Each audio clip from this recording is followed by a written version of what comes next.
Hello and welcome to Watching Worst Films. Hello. The podcast where we will be watching every Razzie Worst Picture winner, working our way through history. This year we have 2020's winner, which is Absolute Proof, aka the My Pillow Guy movie.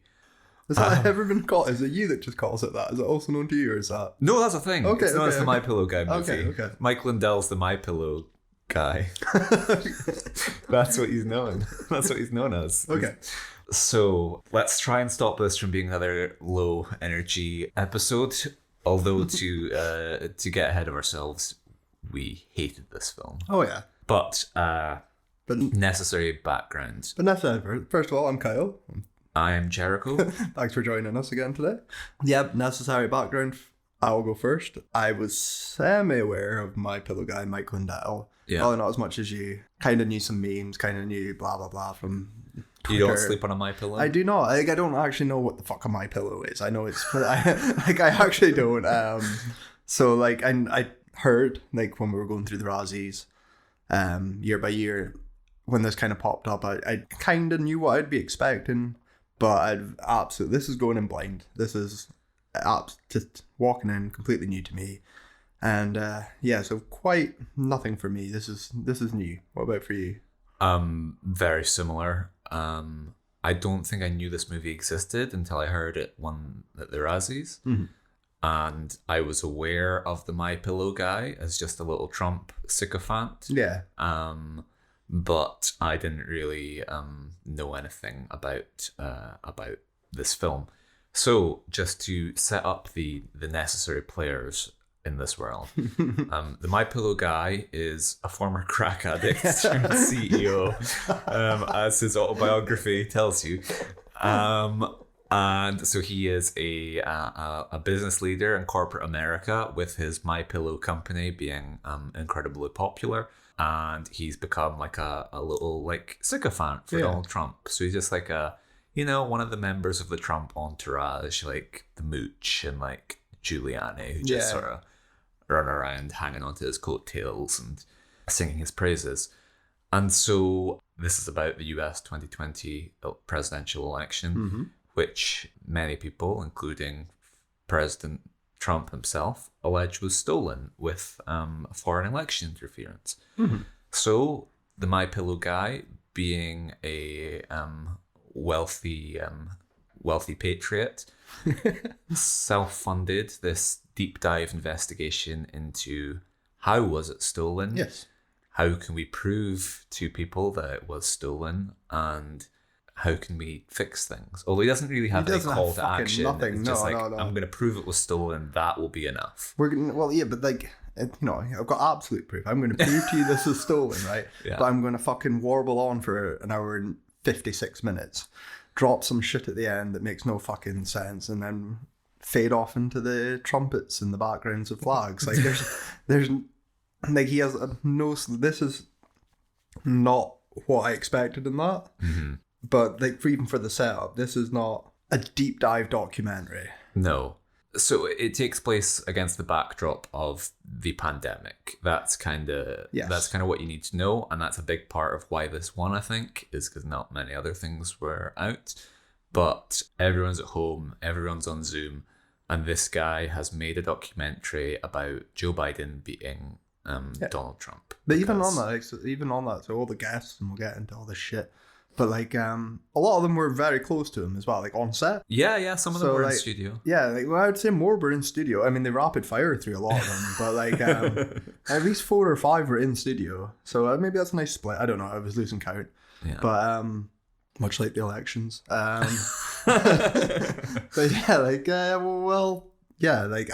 with the shadow of the pandemic, I don't think it's seen in this documentary, film, whatever.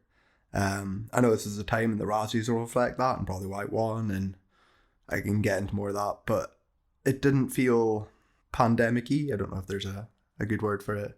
I don't know. Okay, so our usual thing of how do we watch this film, I don't think we should even do it because no one should watch along. No, no one should watch this movie. No. But in fairness, no one should watch. No. We don't want to give them the resources. We don't want to. It's like having a gun in the house. It's like Mike Lindell himself will tell you where you can watch this. That's all I will say. There was an interesting piece of trivia I found that it was broadcast on the One America news network, and they apparently went to lengths to say like, look, no, we don't endorse this. We don't endorse this. Mike just bought time on the network. Yeah. This isn't like we had no involvement. Yes. And I was like, oh, if One America is trying to hold you at arm's length, then you know something has gone majorly wrong. And that is reflected in the like choice of guests as well. Yeah. If you're kind of going in blind, you'd think there's going to be higher profile right wing or controversial figures or anything probably a bit more like that. This does feel very much like Mike's personal project. Yeah, it's a passion project. And so what was I gonna say? This has just destroyed my fucking brain. Yeah, honestly, I have stupider for watching. It was on YouTube and Vimeo, and then it got kicked off. It did get kicked off, yeah. Which this is maybe the perfect place to start it. Yes. So Mike Lindell starts this 2-hour movie by saying, "I've been cancelled. As you all know, I've been cancelled. I've been kicked off Twitter. The whole of America knows. My Pillow has been kicked off Twitter. His own company. Which that raised my expectations massively, because I was like, great, we're just going to be getting we're just going to be getting the My Pillow guys' grievances for 2 hours. 100%, like right away as I was expecting. I wanted him to, and I was like, it's 2 hours, so he's going to be ranting away as well, and it's going to get more and more like deranged. And, exactly. My toast was burned this morning. Yeah. Like my wife won't look at me, and I was expecting a lot more like personal. It's going to be like a boomer's Facebook page. Yes. But alas, it's not that. He also says very early on, over the course of this show. He treats it like a live show as well, like a stream, like he's almost expecting people to call in. Well, precisely. That's what I wanted to say. It had the air of like a telethon. Yes. Yeah. Like it's like, hey, phone in and donate. www.mypillow, and we are gonna, like, once we get to like $1 million, we are gonna stop the steal. Like, we're gonna show you the proof. It needs, like, once we get to this landmark, like, I'm gonna show you a little bit more of the proof. Like, just the tease. They need, like, exactly. Like, when we hit like $250,000, then you're gonna get a little bit of the tip of the proof. And like it needed like regular Joes phoning in and be like, honestly, Max, wow, was stolen by a Chinese machine. But I did. Really sorry to hear that. But it doesn't. We don't get any real insight. Hence why you, being unfamiliar with the My Pillow guy and his battle against addiction, you don't really get any. You don't get as much of Mike Lindell's personality as. And there's so little of his personality. I think occasionally throughout it he says, as a patriot, and he's a person with a platform to say it and all this. Like, they've already counselled me once, like you said. Like, what can they do to me now? Like, so like, but other than that, I don't know more about Mike Lindell than I would have expected. So this is very similar to My Son Hunter, which is partly why we thought that was going to be the favourite for this year, because we know that Mr Razzie doesn't like these sort of conservative vanity pieces. And we said in the My Son Hunter episode that it seemed like a movie made by your conservative uncle who wants to like get across all these points that he would make to you over like Christmas dinner or whatever otherwise. But that completely paled in comparison to this movie, which is just the experience of being talked at by your conservative uncle for 2 hours. Like he'd bring in his friend. Yeah, exactly. When they would discuss it. He brings up his phone and he's like, "Hey, listen, I've heard all these things about foreign machines. Do you know about this? You know about this? Like, you're at school, you're on the social media. Is that normal? There'll be like a bot on Twitter, and he'll be like, "Look, this guy called China Joe has tweeted, 'I stole the election.' Have you heard about that? You know what's going on TikTok?" And he dropped it. He name drops the bots from Twitter as well, which was nice. Yeah. Towards the end, he does get a little bit more unhinged on the Twitter, and Jack Dorsey gets we a get bit a more little direct. bit, yeah. But it's so far restrained, and then it's faded out, and it just teases me. It never gets to it. Sorry. Well, at the beginning, he says, by the end of this program, like, I'm going to convince, like, he lays out his manifesto. He says, we're going to provide absolute proof. So by the end of the program, now just to leap ahead, were you convinced? Did he meet his goal? No idea, man. I don't know. I don't know anything about anything anymore. No, like absolutely not. There was nothing. There was no absolute proof. Like there was nothing.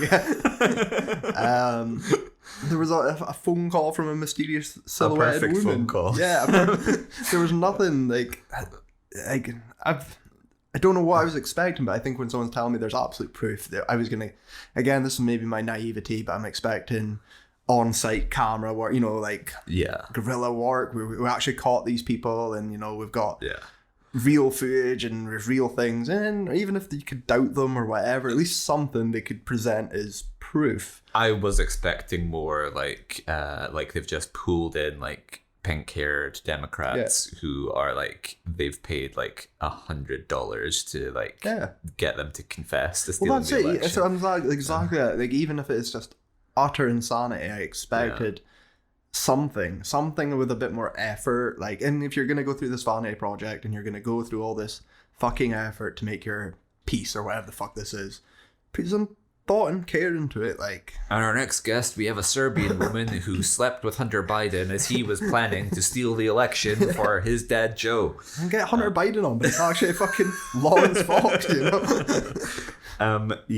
So that's a sort of most damning thing. Like, I tried to go into this with an open mind because I'm not a full-scale conspiracy theorist, but I was like, okay, well, you know what? Like, I'm open to being convinced by Mike. If he can show me over the next 2 hours, I'm sure there's dodgy stuff that we don't know about, and with things taking place online through systems and machines, these are certainly open to being abused.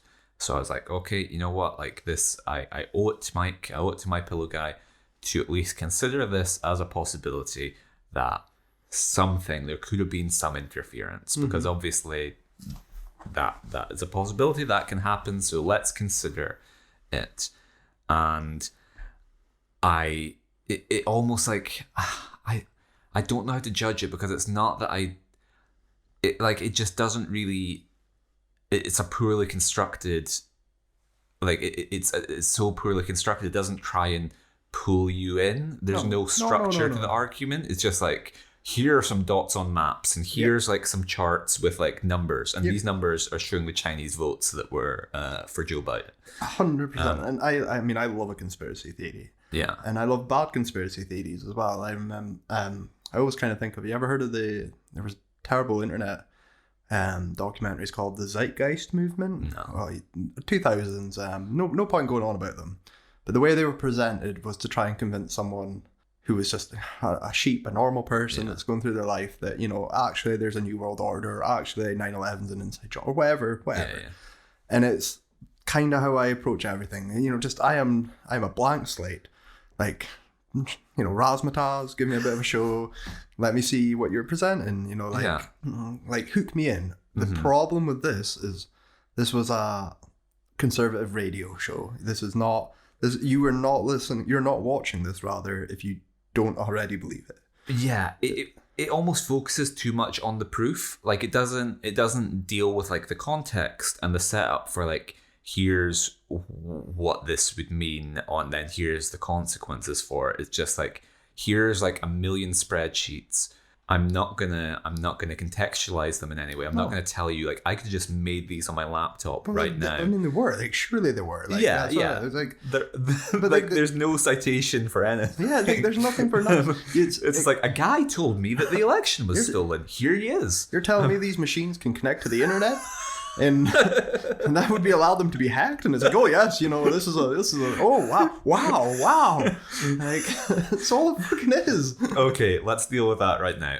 Mike Lindell is the most easily impressed man on the planet because he says wow so many times throughout the course of this documentary. And like a recurring thing, we always say, make a drinking game out of it or something. You will be dead. Yeah, you will be.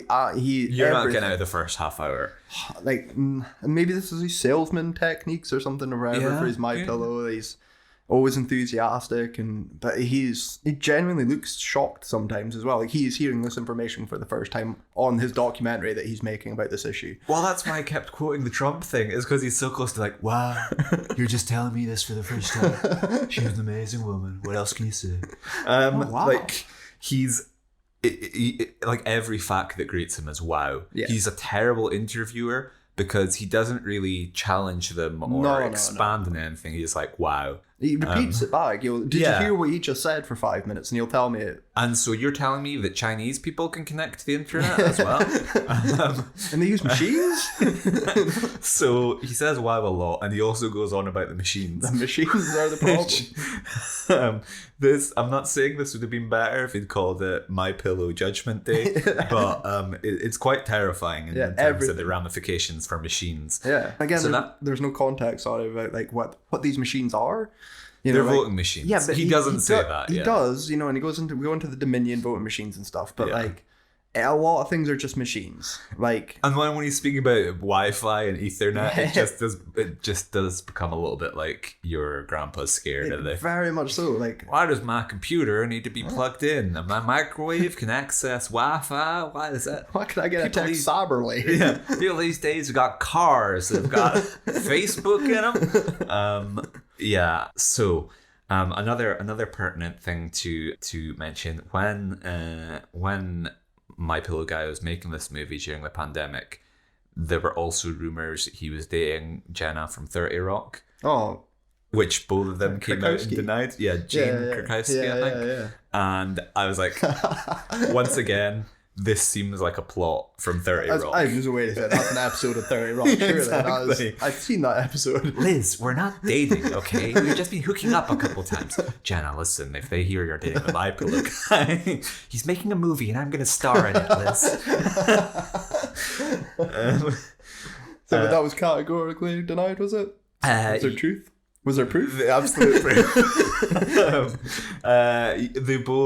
They both now. Anyway, they're married now. I don't know. I just like to think of her sitting like behind the camera, like giving him the thumbs up. Well, there was someone there. There was some, because I think you missed it on your phone. There, someone walked across the screen. Yeah. And I was like, oh, there's someone. It's not just Mike Lindell in his basement. Is there a Mrs. My Pillow Guy? If he has children, I feel so sorry for them. The heirs to the My Pillow empire. There's like a My Pillow Tigerian dynasty where they're just fighting over. No, I'm going to inherit father's empire. Okay, it grabbed my attention very early on when we get our first glimpse of the graphics. Yeah. So, communism. Yes, communism. We get the hammer and the sickle. We get a nice stock footage of a silhouette hand holding up against the sun. The red sun. And then we get cancelled. Yes. Which is almost like the Strokes logo. Yeah. Like we'll I don't know, we'll put it on social media, but the cancelled, it's in a circle and it's kind of on a jaunty angle, like a stamp. Yeah. Like I thought there was like, and already my brain was melting, but I thought there was a typo in it. But like maybe we'll go back, we'll put it on Twitter, but like I could be wrong. Like I don't have absolute proof. It just looks cool. I was like, I want to be cancelled. Sure like I would wear a t-shirt with that on it, the Strokes logo. And then from there we get the whack-a-mole. So that was where my expectations were again sort of rising for the film. I hadn't quite realized what it was going to be, but I was like, "Ooh, yeah, we're getting rapid fire graphics, rapid fire montage of stock like footage. ADHD, like Adam McKay just throwing stuff at us." And so we'll get into this a bit later on. I think this doesn't deserve to be nominated for the Razzies or even considered as a film. No. But one aspect of it, which I think is cinematic and which I do think is worthy of debate, is the editing. Okay. Because we have all those graphics, and then the way it cuts. Yes. It cuts like it's so like rhythmic. It'll be like close up of My Pillow guy, then wide shot of My Pillow guy, and then a weird sort of like bird's eye view of My Pillow guy, and those are the only 3 angles they have. Yes. So it cuts, and the fact that the wide shot and the close up are the same thing, they're just cropped. Which it jump cuts a lot. Well, the jump cut, and you're saying it's rhythmic as well. Like, so I quite like the visual representations of words, because that helps me as a dum dum. You know, I'm like, thank you for what a whack-a-mole is. You know, it's good to see it. It's like the boing from My Son Hunter. Like, oh, that's what an erection is. But it's a springboard. Especially when the guests come on, it was cutting back to him full screen. Yeah. Fucking in a daze, you know, for 3 seconds, and then we'll get back to what we were. Like, I don't know how much. It felt like it was edited live. Well, exactly. That's what makes it feel like a telethon. Is it just seems like it was someone like vision mixing of like, okay, camera 1, camera 2. Those are the only 2 we have. So yeah, it's like with half the film being on Zoom calls, the way it's set up is you have the speaker on the right hand side of the screen, mic on the left hand side of the screen, a poster for the movie on the bottom third of the screen, and the way it just has Mike there all the time, and he's not, bad thing to say when we're experimenting with like videoing this podcast, but he's not a compelling screen presence. No. Because ordinarily, like, it makes you appreciate all the CNN, Anderson Cooper people who are good at sort of looking engaged. Oh yeah, really? Oh. Well, like, I mean, you could do that, like, and like, so even in the first cast, you could expect that CNN, almost even fucking Fox or something, where directly looking into the camera, and then my person I'm speaking to is directly into the camera, and the audience is the connection in the middle. I was like, if you're framing it with one on each side as well, they could be looking right of screen and left of screen, almost like we're in the same room or something. But it's not. It's a crazed motherfucker rambling for 5 minutes while Mike Lindell's hands go like this. Well, I want to say he's very Trumpian in like the hand movements. He's just like, he's very expressive with his hands while he's speaking. So he's like, wow, you're telling me that the election was stolen? Okay, ooh, bigly, we're gonna do this. And he's spinning his pen, and he drops his pen at one point as well, which was good fun. But when someone else is speaking, it's just like he's off. He's like a machine. He's switched off because he's just sort of sitting there. Like, and I don't know, I've interviewed people and I go the other way where I'm too engaged and I'm nodding like psychotically constantly. But Mike Lindell is just like a statue of like, he's off. And then you go, wow. So you're telling me that like a guy in Frankfurt was voting for Joe Biden. So yeah, anyway, while we're speaking of the other technical aspects of this film, so the editing, it gets into it more as it's going on, which again sort of fits into like the live broadcast. Maybe they'd only bought like 2 hours on the One America news network, and it was going out live.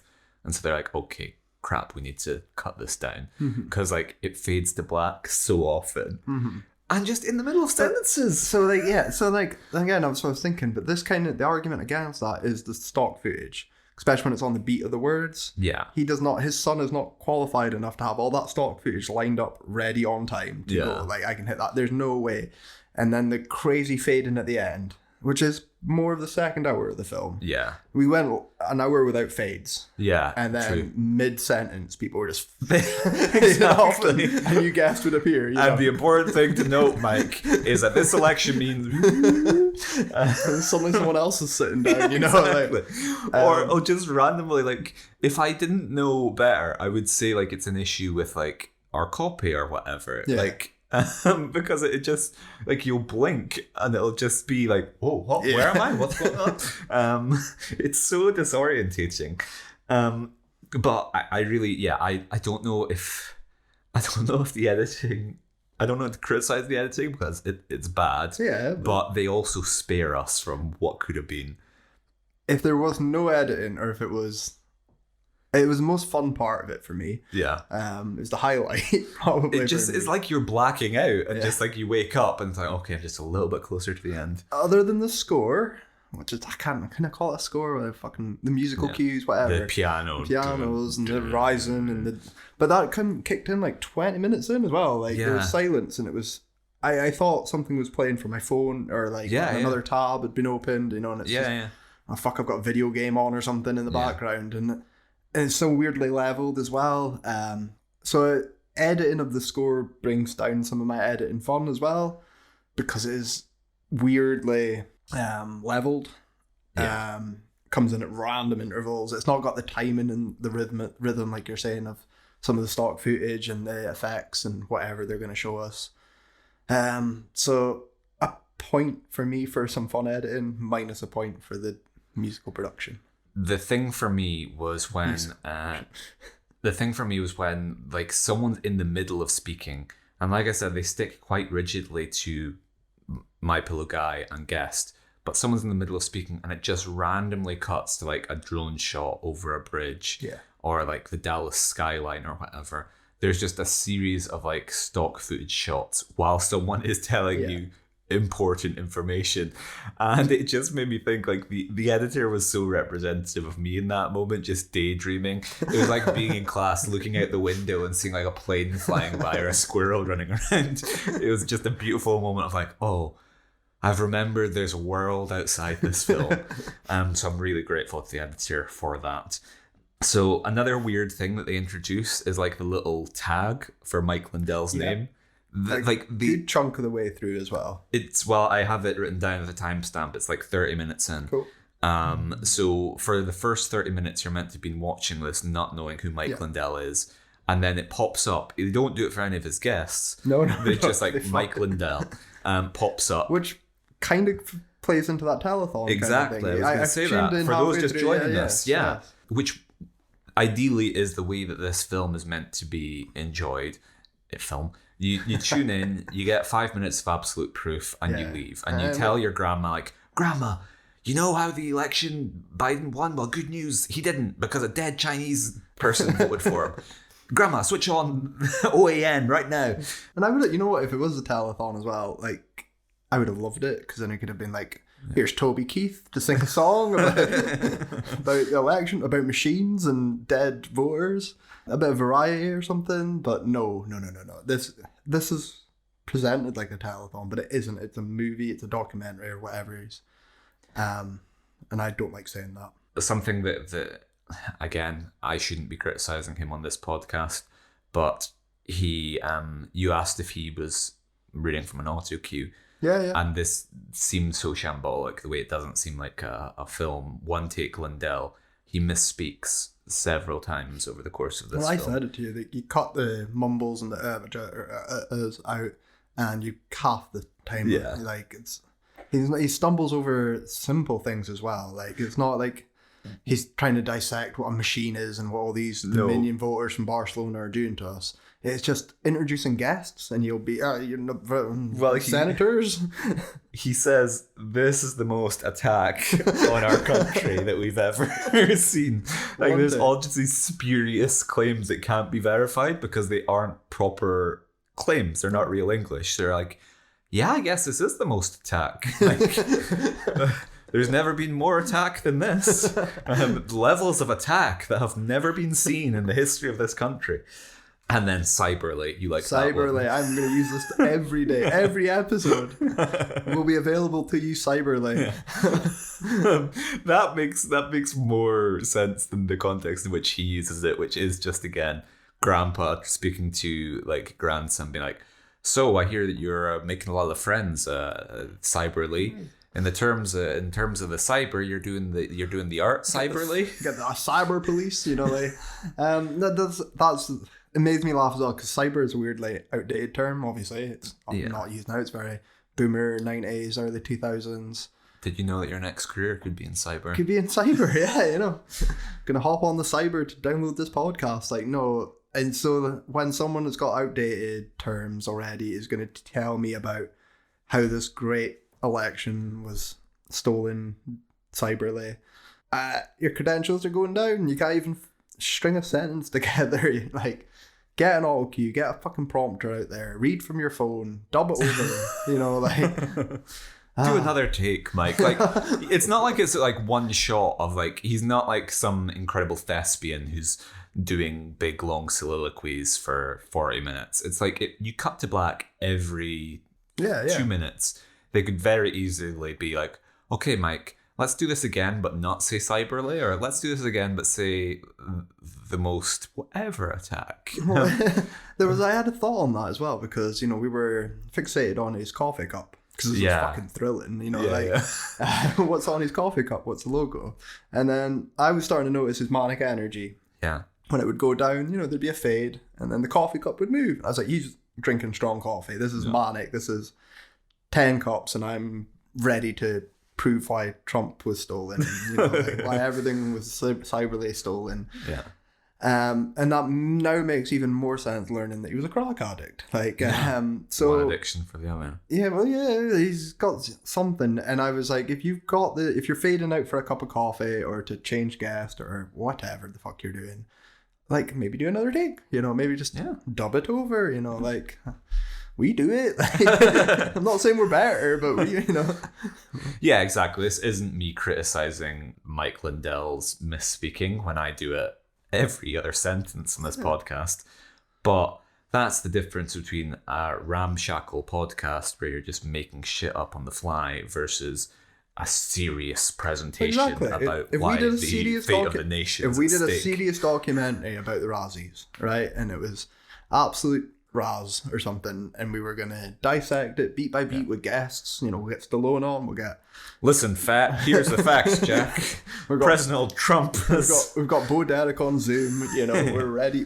It would be done immaculate compared to... And this is not the truth of the nation. This is not what, as some of these guests were saying, how much of a patriot and how much of a, savior almost he was going to be, and how brave and wonderful he was. Like, do another fucking take then. Like... Ugh. Okay, I don't want to give this film any more attention than it deserves, so let's move on. Did you have a favourite guest? There we go. Did you have a favourite guest? My favourite guest was Dana Carvey. That was the second guest, the guy with the red tie that was... Can you remember his name? I can't remember nobody's name. Because I noted down almost everyone had an alliterative name, like, in comic books, Peter Parker, Reed Richards. We had Bill Bailey. We had, Terry Turchi, I think, was the other one. And I think Dana Carvey might have had like a BBDDTT. Dana Darby was my favourite. Because he genuinely looked like Dana. Yeah. He sounded like an SNL sketch. Yeah. I loved his... He was the first one? He was... or maybe the second. He was an early one, so we weren't checked out. We weren't completely... and he was at least saying something... in terms of content that was new, whereas the sixth guest is just repeating the same shit that machines in China can, absolutely, wow. And I loved his immaculate suit with a red tie in front of the... He was a snappy dresser. I think he was in his basement, though, where he had a... Oh, he had his shooting, like his dead polar bear. His dead polar bear skin behind him as well. Yeah. But the rest of it, I was fascinated. And I was like, if these are the... almost points where I was seeing like Lindell as like Bobby Monahan or something. I was like, I can close my eyes and pretend this is a 2016 sketch of SNL or 2020 even. So he was my highlight. My low light would have been the guy with the glasses that looked like a substitute teacher towards the end, whose name you might have. No, I don't think so. Who spoke in the most boring, like monotone delivery and repeated and regurgitated what every other fucking guest had said. I checked out for him. I don't think this is fully just us not paying attention, but it is a bit like the telethon, like, watching Children in Need after midnight when they've got the dregs of okay, like, let's just burn through these people, because there's the Air Force guy. Oh yeah, he's just like raced through. They even abandoned the visual language of the film, where he's just on his phone, like filmed vertically. Well, it was what's her name? You said was also actually parodied on SNL. I can't remember. Like there's the blonde woman who's That's like it, Rudy yeah. Giuliani's friend. She has like an Italian, like Carmine She's Falcone yeah, or something. But and she's in it for 2 minutes, and Yeah. it is like, voters and machines, and Yeah. I've seen printer, and then she's gone. I work in IT, and I work a 22-hour shift in IT, and I saw like 2 million votes. Really? Who were these votes for? All of them were for Joe Biden. Wow. Okay, my favorite was Dr. Shiva. I mean, yeah, I knew that. Because Mike Lindell drops the bombshell that he's like, and of course you invented email like 3 sentences in. And I was like, what? Yeah, I feel like we know immediate- this guy. immediately, like, And we looked it up, and it's not complete bullshit that he invented email. Noam Chomsky said he did, and that's good enough for me. But he was such a fascinating guy. he was. And in many ways, he represents the film perfectly in terms of he's got a number of failed runs for political office. One of which being against Lion Liz Warren, where his slogan was, "It takes a real Indian to beat a fake Indian." And then he just had a bunch of spurious claims. He was involved with Joe RPO and like the Obama birther stuff. He just seems like the Forrest Gump of like American bullshit. But yet he may have invented email as a 17-year-old. So he was an interesting character. If he made a documentary, I think it would be fucking wonderful. Like, and I am sure his production standards would have been higher, and it would have been more insane. More... Do you think we could get him on the show? I absolutely. If you're listening, I'm sounding like Lindell now. Like all you 8 senators right there. Like, Yeah, no, it's the Supreme Court justices. He's like, they're all watching. I don't know what they can do, but get in touch. Get in touch. So let's go through the nominations. Yes. But first off, We didn't even give this film the usual. How would you make it better? I've got that. I did think we might just nix that section, but I think have the got one. standards are gonna mean I have to continue this. Well, this is the thing that I want to get into is like watching this film.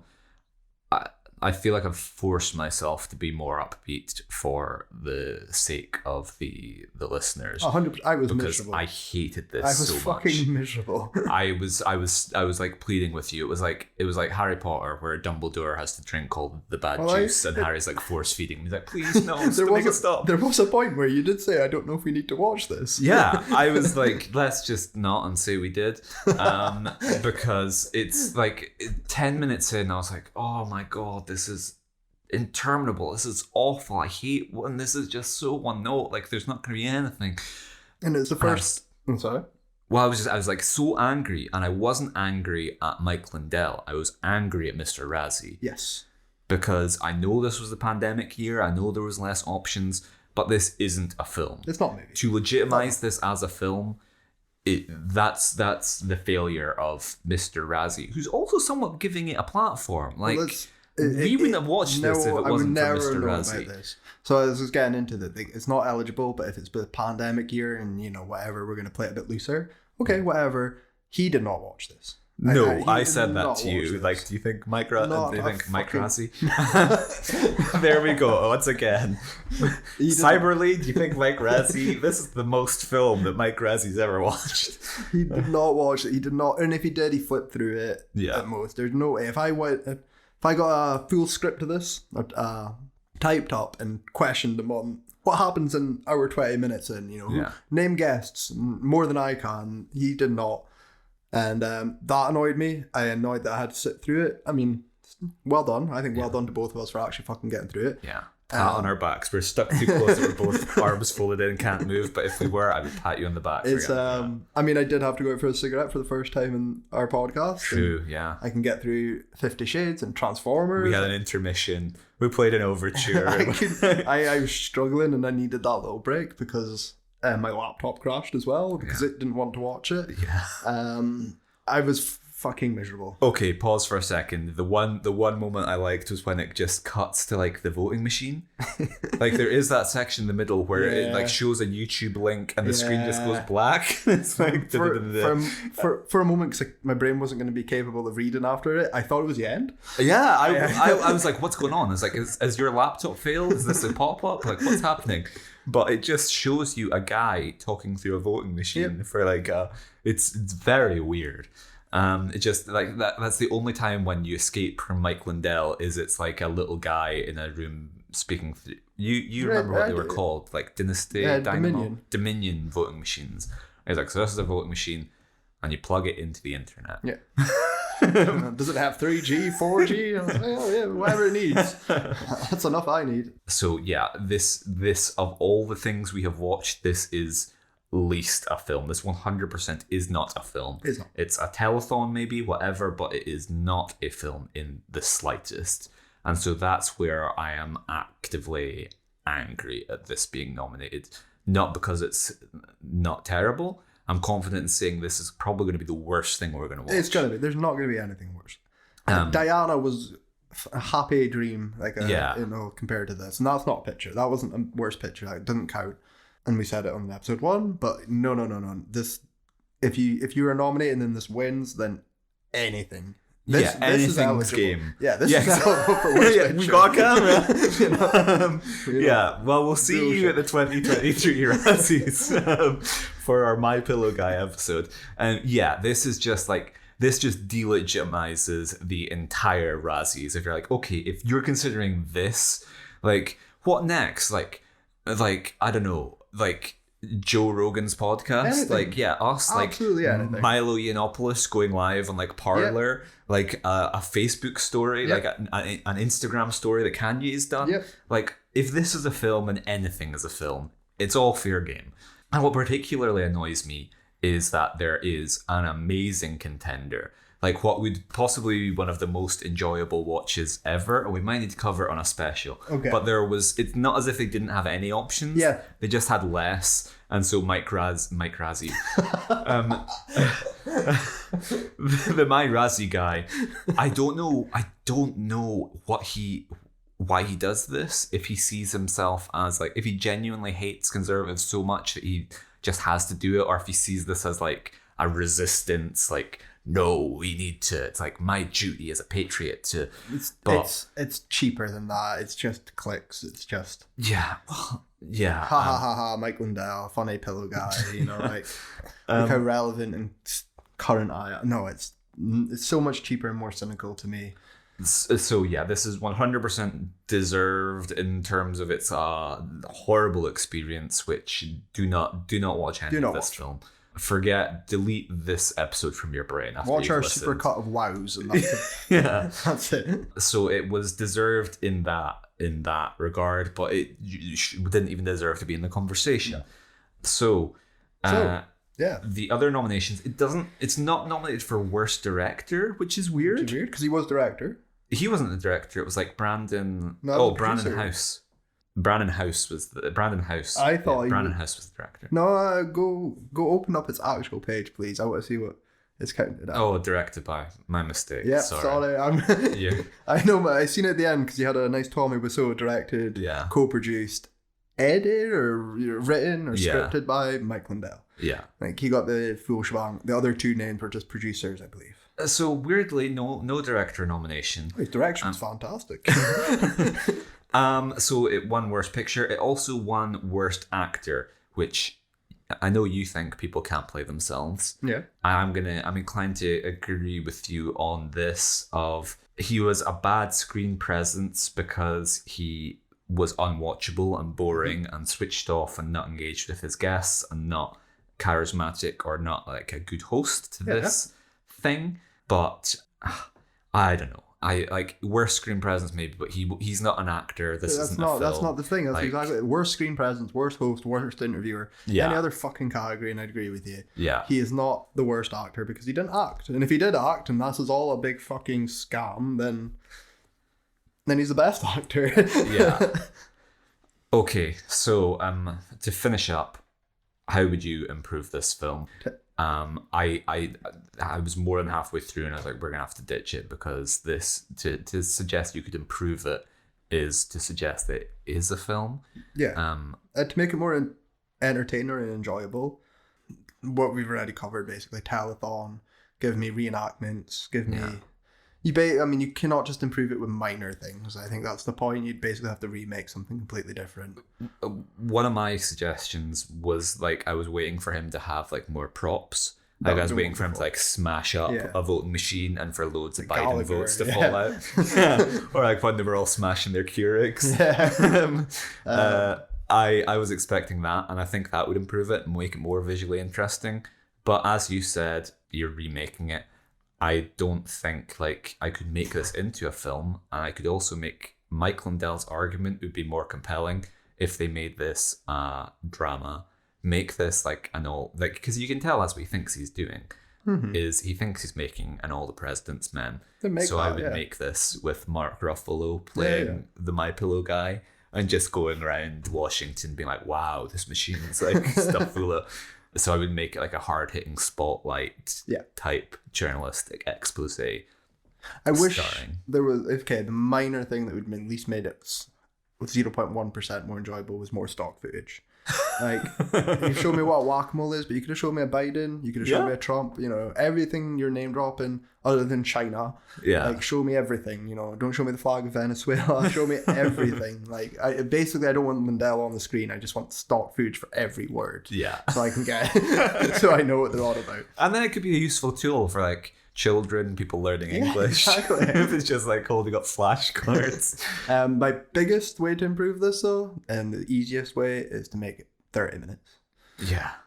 Just under the feature length criteria, don't have to fucking watch this. If this was a YouTube video, which it was, it is, before it got struck down. That was kind of used to be, the golden rule for engagement for YouTube was to have it under a certain length. 15 minutes to half an hour, I think, was that sweet spot if you're wanting to have someone watch it all the way through and with attention spans and time available. No one's sitting through 2 hours of this shit. But us. And the people who are listening to 2 hours of us talking about it. So with that in mind, we're going to move on to the second half, where we will be discussing the actual films from 2020. See you soon, guys. And welcome back to the second half, where we'll be discussing all the other nominees and winners for the year of 2020. So, worst picture, the things that My Pillow beat out was 365 Days. Have you seen that? I have not. Have you? I have, and it is dreadful. Okay. Like, retrospectively, 50 Shades of Grey is a masterpiece. Okay. Because this is about a mobster, a mafioso guy who his dad gets killed, and a woman sees it happen, and then he kidnaps her and is like, I'm going to give you 365 days and you will fall in love with me. Okay. It's just, it's horrible. It is just reprehensible and disgusting. And like, I don't know what the audience, like, I know people like it. I don't think it can be like the same bored housewives of 50 Shades of Grey. Because this is slightly more out there of like the people with the rape kink of like, oh, I'd love to be like abused by a like evil human being who's going to have sex with other women and make me watch. Because he's like, oh, like I respect you and like I don't want to force myself on you, but also you can't leave. Okay. So that's just like, that is like a terrible film, like absolutely awful. And I hate it. I really hate it. Doolittle. I'm going to say no, because this is similar to Diana, the last one we watched. I will have seen none of these. This is not 1983. I'm not watching Staying Alive and, Weekend at Bernie's too. Like, these are my blind period, so you're going to have to walk me through a lot of these. You're going to have to carry the modern times. So Doolittle was one of the last films I saw in theaters before the pandemic, and it was just after it launched. I think it was a Tuesday, cheap Tuesday in Canada, and I was basically the only person there. I think I'd been tired with work, and I was kind of falling asleep, and it's such a fever dream where I was like, is that Kumail Nanjiani's voice? Is Robert Downey Jr. being eaten by a dragon? And Doolittle. This is a great year of everything apart from My Pillow, because there are lots of worthy contenders. Doolittle's pretty bad. It's not as bad. It's not as hateful as 365 Days, and it's not as sort of compellingly bad as another nomination. But in a classic Hollywood car crash of like Robert Downey Jr. leaves the MCU and then immediately does Dolittle, it's like a great act of hubris in that way. Yeah, okay, I like that. Fantasy Island as kind of like just a shit like Blumhouse film. Like it's not great, but neither is it actively terrible. Okay. But on one of my favorite films, Music by Sia. Nothing. Do you know anything about it? Absolutely, I know nothing. You don't know anything. So that's Sia's musical about autism. You don't know. Wait, that does ring a bell. It's about a non-verbal autistic girl who music brings her to life, and that fills up. Like you need to see the poster. That'll. Okay. Oh no! Like I'll find you a still from. Why can we watch this? That's Music. Okay.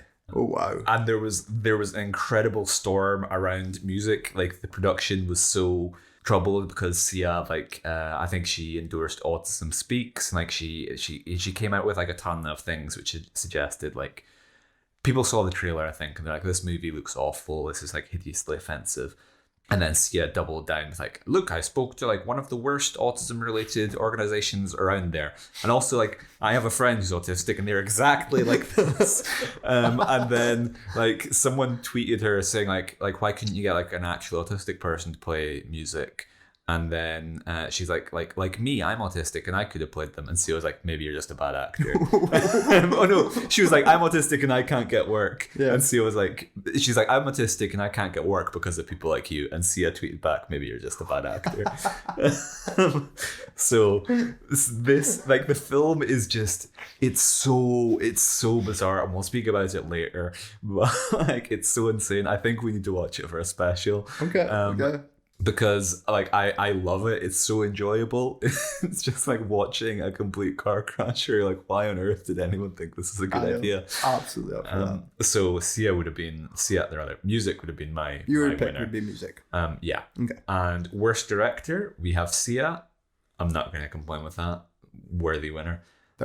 Charles Band for all three Barbie and Kendra movies: Corona Zombies, Barbie and Kendra Save the Tiger King, and Barbie and Kendra Storm Area 51. Which I know you have seen Corona Zombies. I just watched it for this, so because it's only an hour. Oh, what the fuck! Corona Zombies is like, what's that? I watched the trilogy in the same time, Yeah, what's the Woody Allen film that is just him? It's not Take the Money and Run.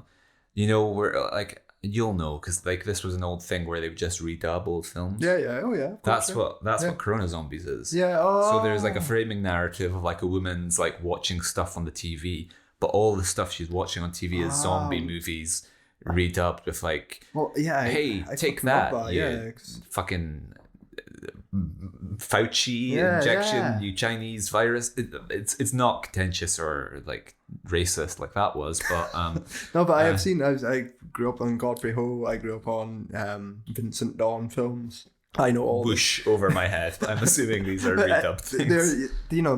There's always an art, especially to like cheap exploitation trash. Yeah. And I've said it before, especially when you've got 40 minutes of footage. Yeah. But you need to get it padded out. You've got 30 minutes and then you pad it out as you take another film and dub it over. Yeah. And then just connect the film together. Yeah. Like it's happened a lot in Godfrey Ho films where you're going to be like on the phone to someone else and it'll cut to a different movie. Like, and then they'll have this conversation and it's just badly dubbed by the director usually as well. Yeah. There's an art to it and they're usually really enjoyable. Yeah. So I'd have been up for that. Well, maybe the other two go downhill, but Corona Zombies, like it's bad, but like I kind of like I would be lying if I said I didn't laugh. Like it throws so much stuff at you. Like I think they're like, oh, what about like a Heineken virus? Yeah, it's sincere though. Yeah. Because I don't want it to be like it's not smug. It's no. It's so I like, through sheer volume, there were a couple one-liners where I laughed. And the fact that Charles Band is like in his 70s, I admired a 70-year-old man in like a pandemic, like completely unprecedented event. And this guy being like at risk, his first thought is like, I need to go out and I need to make a movie. Fuck yeah. He's like the exploitation George Miller. Fuck yeah, I'm up for that. I respect him for that, 100%. and I wouldn't nominate him for that alone. Then we have Barbara Biawash and Tomasz Mendez for 365 Days. Absolutely hideous film, terrible. Stephen Gaghan for Doolittle. Once again, can't argue with that. Ron Howard, Hillbilly Elegy. Oh. Yeah. You won't know anything about Hillbilly Elegy? I know of the controversy when it first came out a little bit. The J.D. Vance biopic. I know it was polarizing. It was Academy Award nominated. Glenn Close. Yep. So I know that, and that's it. I've not seen it though. This, you'd like it because it's Amy Adams trying to get an Oscar. And I don't want to watch that. well, I don't know. Is she dubbed over by someone? I just know you don't like her, and I do like her, but I will admit that these are rough years when she's just doing things to try and she's Leonardo DiCaprioing it of like if I just do if I play a really dirty poor person and I don't wear makeup, will that let me win an Oscar? It's her monster, isn't it? Yeah, exactly. Yeah. And it's not a good film, and it's just flawed on pretty much every level, and the attitude of what they're trying to say about this person is a bit confused. So Ron Howard, worthy. Very fair. Worthy nomination. What we got next? Worst actor, Mike Lindell, the winner, of course. And then we have Robert Downey Jr. in Doolittle as Dr. John Doolittle. He's kind of bad. The weirdest thing about his performance is he does what is supposed to be a Welsh accent. Okay, that's strange. Yeah, it's not good. And when he's acting opposite Michael Sheen, you would Does Michael Sheen have... No, he's doing like the upper crust English. What the fuck's going on? And I think Michael Sheen said, was it he offered to give Robert Downey Jr. notes or something, like he didn't, like Robert Downey Jr. pointedly didn't reference the Welsh accent. No. Or didn't say like which, I don't know. I had that in Canada when everyone's like, oh, I need to play like a Scottish character, and now I'm just gonna like go straight ahead with my Shrek thing, and you'll give me the thumbs up. Michelle Morone, 365 Days as Don Massimo Torricelli. Awful, makes Jamie Dornan look not like a psychopath. Adam Sandler, Hubie Halloween as Hubie Dubois. Hubie Dubois is such a good Sandman character. Such a good name. Does not deserve to be on it on that alone. I know. And this was my thing. This is also the first movie he's done post Uncut Gems. So Uncut Gems completely changed my opinion of the Sandman, and I don't know if that's a part of it, but I think Hubie Halloween is a return to form. I think he's doing it's classic. It's the closest we get to recapturing classic Sandman energy. Okay. He's doing a funny voice. It works. Mm-hmm. I don't think he's... That's fair. And I will stick up for the Sandman. Post-Renaissance one as well. Yeah, you'd have done his live specials. 100%. No. UFC ears. David Spade in The Wrong Missy. So, do you know anything about The Wrong Missy? I feel like you're going to tell me and I'm going to go, yes, I know exactly what it is. I know it was fucking hated when it came out. Yeah, and again, I'm going to say it's not that bad. I kind of enjoyed well, I'm not a Spade man, though. I'm not going to be... No, I don't like David Spade in anything apart from Emperor's New Groove, but The Wrong Missy is like the Billy Madison Heartbreak Kid, in that he, David Spade meets Melissa, played by Lauren Lapkus, and she's awful and insane. He gets the wrong date, and then the one. Yeah, and then he hooks up with another Melissa, and they get off in a janitor's closet, and they have the same name, and then he accidentally texts Lauren Lapkus oh my god, I love you, I want you to come to my boss's retreat.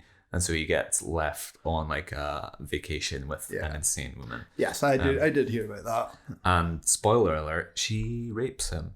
So if you want to watch David Spade getting sexually assaulted, then this is the movie. It's more enjoyable than My Pillow, isn't it?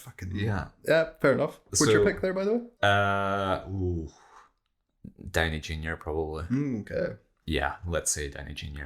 David Spade is bad in The Wrong Missy. I think he's also miscast in that for that to work, he needs to be button up Walter Matthau type who like, whereas David Spade's just like, he's too close to the snarky, cynical David thing. Spade's always David Spade. Yeah. Like, it's... Worst actress, we have Anna Maria Sikluka in 365 Days as Laura Beale. She's the kidnap victim. Again, she's awful, not really anything to be said. Fair. Lauren Lapkus, The Wrong Missy. Okay, this is 100% not deserved, because to the extent that The Wrong Missy works at all, it's only down to her, because she's like really entertaining. Like, she basically makes the film into like, she basically plays as like an insane Zooey Deschanel. Okay. Where you're like, oh, that manic pixie dream girl thing of yeah. like, if I met like a quirky woman who was like weird and like spoke to birds, and wouldn't that be amazing, and wouldn't she fix my life? But you're like, oh, this is the reality of it, like a woman who's going to hypnotize my boss and like sexually assault me. So like, she is like, I actually think that's like, the film gets boring in the second half, but in the beginning, when it's just her doing insane stuff, she's so good, and she has so many like amazing line readings. She's almost like a female Adam Sandler, I would say. So she, I think, is good in The Wrong Missy. Katie Holmes, Bram's The Boy 2 and The Secret, Dare to Dream. No knowledge of either of those. Okay, nice. Anne Hathaway, The Last Thing He Wanted and The Witches. Never in a million years should she be nominated for either of those things. Those are both like good to okay films, and she's like good to great in them.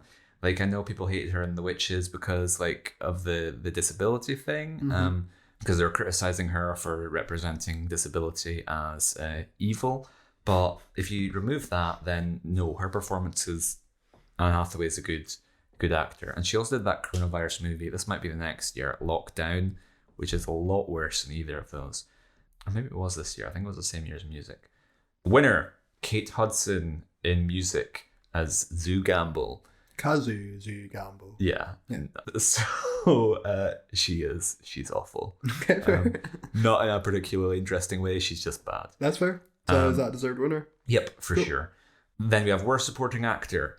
Bruce Willis, This Is the Beginning. This is the beginning, yeah. Breach Hard Kill and Survive the Night. I haven't seen either of those. I've never heard. I mean, this is the... He's doing them for cash because he is unwell. Yep. So let the man Again, collect his bag. I'm going to let Mr Razzie off, because at this time you do not know this. Yeah, in the first one, whatever, he's not making a category for him, and it's not widely known. As a devout follower of Seagalology, or a Seagalite, or whatever you would call me, I understand this. I see people churn. I've seen all my action heroes churn out shit if they're not named Stallone or Schwarzenegger.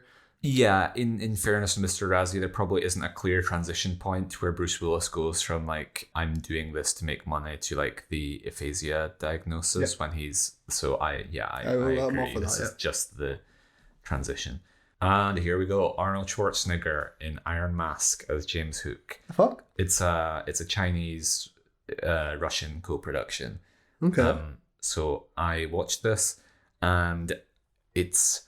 Arnie's kind of bad in the first scene he's in, because obviously he's being dubbed, and he does a lot of facial acting to overcompensate. Yeah, I mean, and so he's like, it's a very big performance, and so I was like, okay, maybe, but really, like, it's like a Chinese film. Like, it's just like the adverts he did in Japan.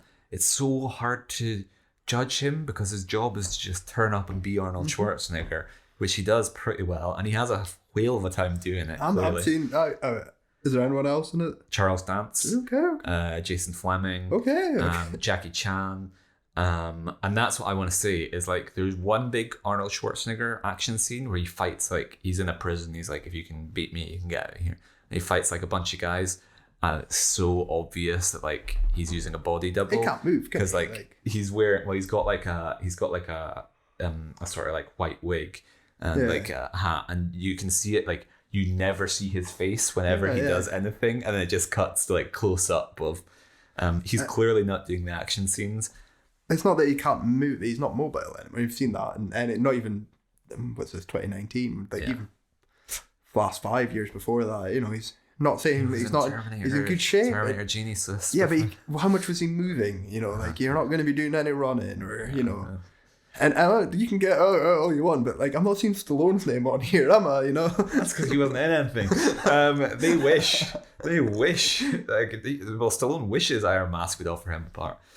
But the reason I like this film is because it has Jackie Chan fighting Arnie, and I was like, I never realized I wanted to see that until this film showed me it. Fighting Arnie or fighting Arnie's body double though? Fighting Arnie. Okay. And there's a little cool scene where like he cuts Jackie Chan's beard. Like Jackie Chan's been in prison. He has a big long like prison beard, and Arnie cuts it. And Jackie Chan also like flicks off his wig, and he's like, "You look like a younger man without your beard."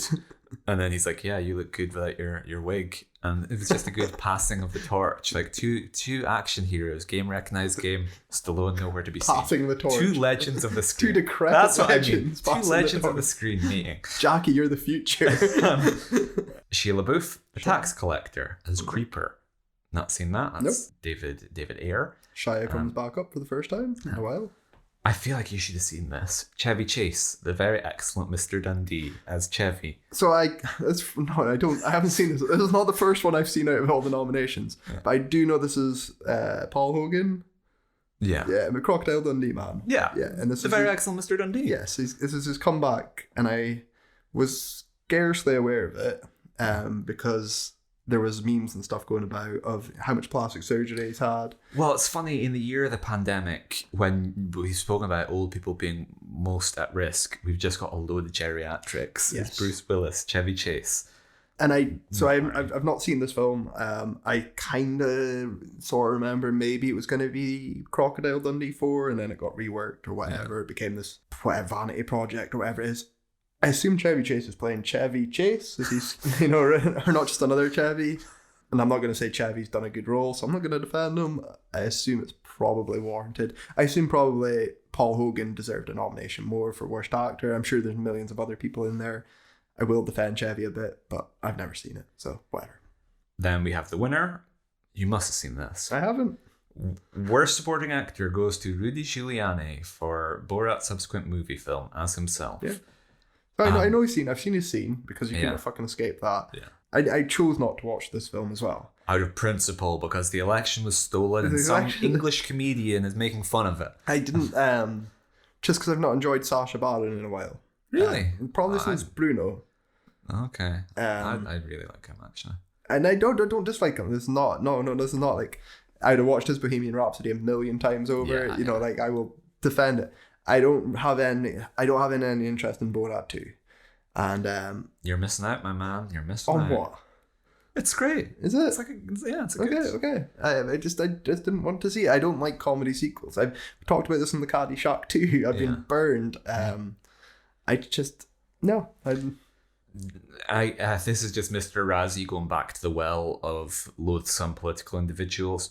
Rudy Giuliani is perfectly fine as himself. And the role he was born to play. Yeah, he's like, in fact, he's been filmed with hidden camera. He doesn't even have any of the like awkwardness or like he's just himself. And he's like molesting someone, so morally he is the worst performance on this list. But in terms of like acting role, ability, it's just them wanting to kick a man while he's down. Kick a man while his fly is down. Won't defend Stallone, but Rudy. So from this list, the only other one I've seen is Arnie, and I can't give it to him. So I don't know. Leslie Odom Jr. is in music. I might give it to him instead. Okay. Worst supporting actress: Kristen Wiig, Wonder Woman 1984, as Barbara Minerva / Cheetah.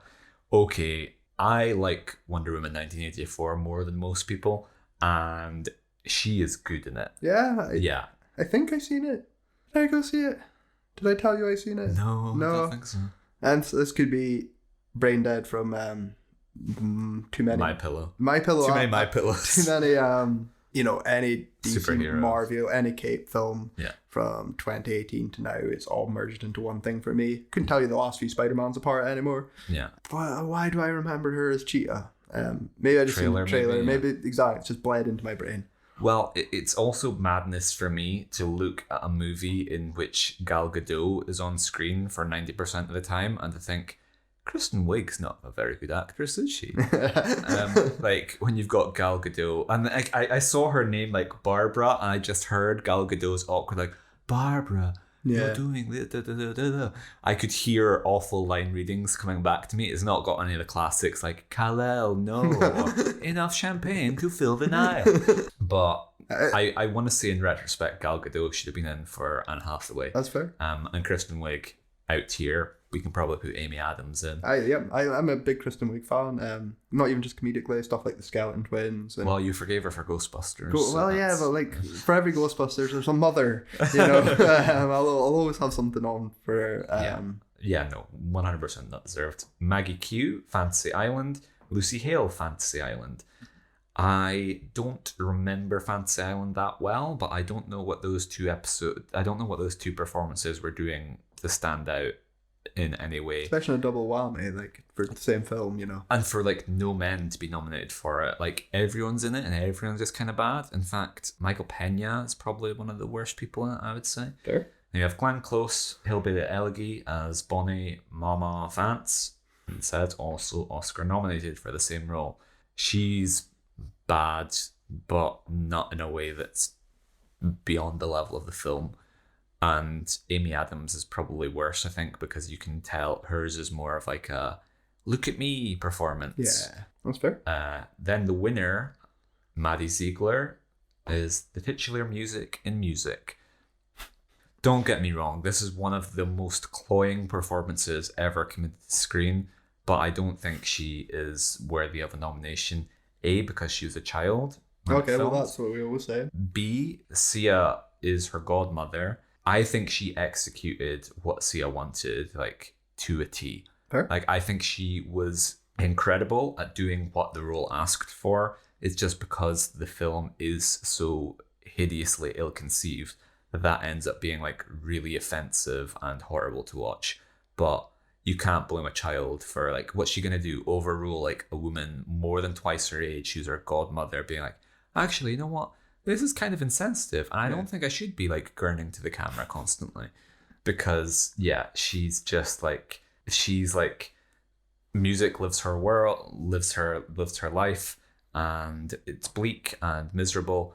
But then like her sister puts on headphones and she escapes into like a day glow, like vomit up a rainbow world, and she dances and and she just does the most like sort of like gurning autism face. Like it's really offensive and not good, but also I think like there's no way for her to avoid that. It's a very passionate defense there. I can appreciate it. So who was your winner?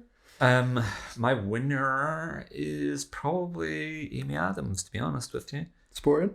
Yeah. Mm-hmm. Sure. And then we have worst screen combo. Yeah. Adam Sandler and his grating simpleton voice for Hubie Halloween, Don't You Dare. That is a classic Sandman voice. Lauren Lapkus and David Spade, The Wrong Missy. Well, Lauren Lapkus does enough work that I think she probably saves David Spade from that half of his nomination.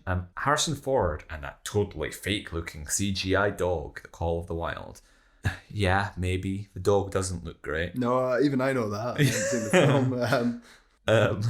So maybe. And it is someone playing in the dog as well. Yeah, it's it's an on-screen combo, certainly. Okay, I'll count that. Robert Downey Jr. and his utterly unconvincing Welsh accent. I won't count that. And the winner, Rudy Giuliani and his pants zipper. You've already got the one hit in on him. Do you need the second one? Like on his pants zipper. Oh yeah, what's the zipper done? I'm aggrieved for the zipper. I'm not going to defend Rudy, but the zipper, it's just an innocent bystander here. So I think that maybe has to go to Harrison Ford. It's shocking though, because in my opinion, this should be Mike Lindell plus any of his guests. Yeah, if you're going hard for My Pillow. If you're going like that, he did genuinely terrible. Like you said in an interview, there's no cadence, there's no rapport, there's no nothing. It's just wow. Like so you're telling me machines, and also I'm gonna fade you out when I get bored of you. So yeah, that's genuinely mine. But if it's just on the list, guess Harrison Ford. Yeah. Worst prequel, remake, ripoff, or sequel? Wonder Woman 1984. Standard superhero movie, in my opinion. Hubie Halloween, which was a rip-off of Ernest Scared Stupid, apparently. Was that? I don't know. Fantasy Island, 365 Days, a rip-off of 50 Shades of Grey. And then the winner was Dolittle. This is a hard category. I would probably say 365 days. You've said 365 Days was probably your worst picture. Yeah. So then, ergo, it has to be the worst prequel, remake, rip-off, or whatever. Yeah, and just because like it retrospectively makes 50 Shades of Grey so much better, I want to say that's worthy for the rip-off thing. Worst screenplay: Hillbilly Elegy, Fantasy Island, Dolittle, all three Barbie and Kendra movies, and the winner is 365 Days. Fair. So yeah, that's... Again, if it's going to bring home worst picture for you, worst remake, prequel, then I got it for worst screenplay too. Yeah, all of these are quite, but all of these I've seen are quite bad screenplays, but it really has to be 365 Days, which is just completely ill-conceived. And yeah, like the dialogue, there's like, there's some, I don't know, I don't want to criticize someone because it takes place in like 30 different languages. I don't want to criticize someone for writing in not their native tongue, but there's so many terrible lines like, "Hey baby girl, what you doing over there, baby girl? You look lost, baby girl." It's not good. Okay. And Special Governor's Award for the worst calendar year ever, 2020. Which is just Mr. Razzie saying like, "Hey, listen, I'd have nominated the coronavirus if I could." Nah, that's fucking bullshit though. Like, Honorary award, best Fauci of the year.